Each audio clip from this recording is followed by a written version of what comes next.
Hello, Vinyl community. How you doing? I'm Gary, and this is Physical Format Rock and Roll. What do we got today? Heretic, Shallow Grave. Says it's a smooth, rich porter.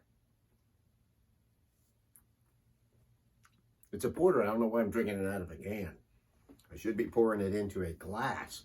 Anyway, hey, I'm sure you have heard that Kiss is doing the whole hologram thing now, or avatar thing, kind of like ABBA has done. You know, of course, ABBA hasn't played for 40 years.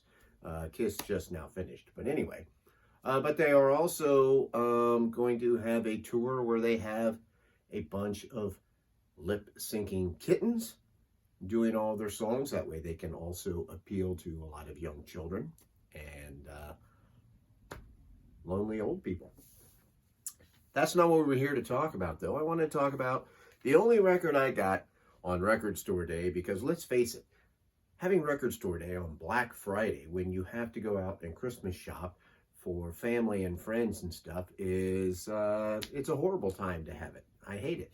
So like when Josh from the flip side, our good friend Josh, mentions, like anytime he talks about Record Store Day and he mentions all of the different artists and records that are coming out, the more of them that I don't like, I'm happier, because, you know, I'm not going to buy that much on Record Store Day anyway, especially on Black Friday, for God's sakes.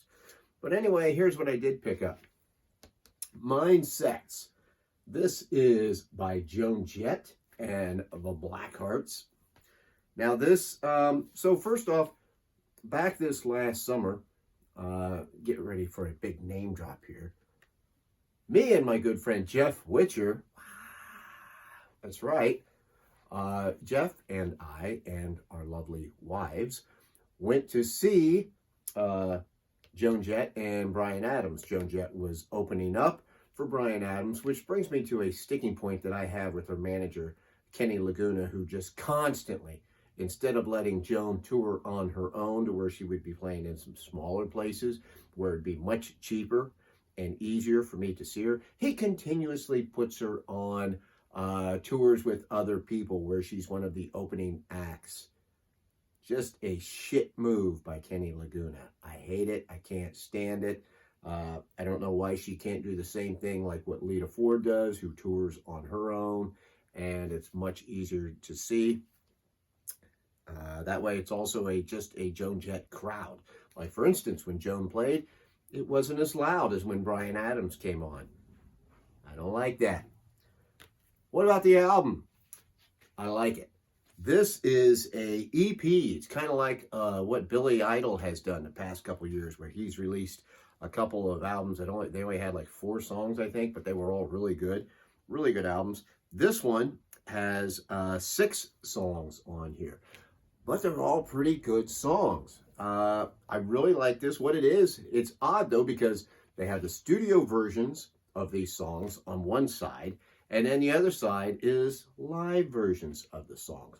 Now, when Jeff Witcher and I went to see this show, once again, and our lovely wives, when we saw that show, Joan actually did, like, I don't know, 4 or 5 songs off of this last summer before anybody knew any of the songs. I thought that was pretty ballsy of her. It's pretty cool. I liked it that she added those in. Now, starts off with the song If You're Blue, a terrific song. This sounds like it could have been a hit for Joan at any point in her career. Of course, you're not going to hear it now, right? Nobody's going to play this. They're only going to play I Love Rock and Roll. Radio stations, whatever, wherever you hear music, they're not going to play it, which is a shame, because it is a fantastic song. Next up is Whiskey Goes Good, which is actually kind of a country song. Never heard Joan do anything like that before.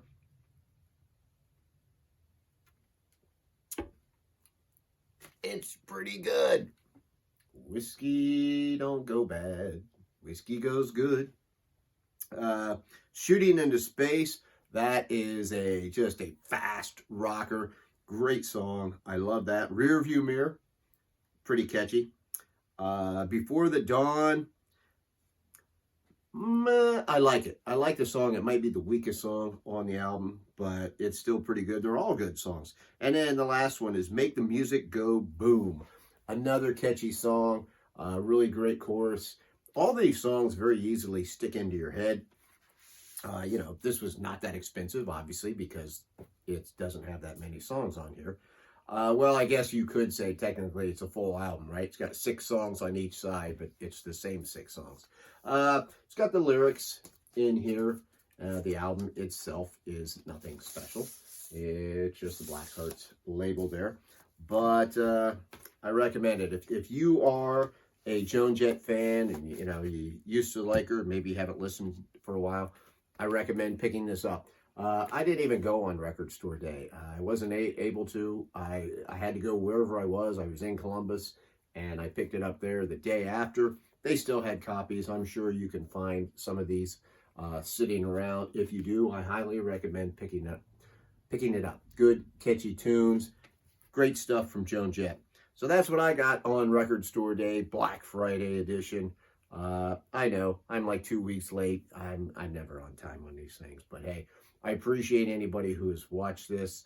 And until the next time, my friends, I will see you down the road.